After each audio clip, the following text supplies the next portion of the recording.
Now, as we reported, the U.S. and Mexico came to that agreement today on steel and aluminum tariffs, but the two countries are still fighting over tomatoes. And this trade skirmish will cost you. Jane Wells explains. Fresh tomatoes are a $4 billion business, and half the crop we eat comes from Mexico. But American growers, mostly in Florida, claim they're suffering, that the current tomato situation is rotten. They say Mexico is using loopholes in our trade agreement to dump product here, and now the Commerce Department is investigating and bringing back an old tariff of about 18%. Mexico says prove it. You can't just say somebody's cheating. Robert LaRussa represents Mexican growers. He calls Mexican tomatoes the best in the world and likens them to the Golden State Warriors. Nobody beats them, and that's because they are the best in the world. They have the best players in the world.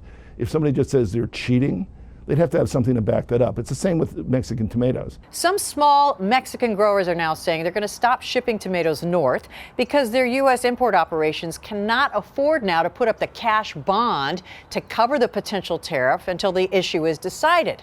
Well, what does that do to prices? So far, they're up 2% at the retail level since this started. They're up 10% in a year. And companies like Chipotle buy millions and millions of pounds of tomatoes. But they're telling us since they contract out, they don't expect an impact. They don't plan to raise prices, and they may not have to. Mexico is suing in U.S. court to make this all go away. At the same time, both sides continue negotiating a new trade deal to remove the tariffs, which might include things like a higher floor price for selling the tomatoes. And while the tariffs are back, they're not yet going to the U.S. government. They're being held in escrow until there's a final decision on whether or not Mexico has, in fact, been cheating.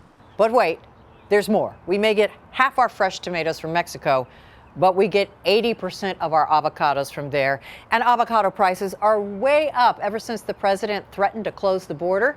Now Reuters reports there's another country thinking of sending fruit here to potentially close any guac gap.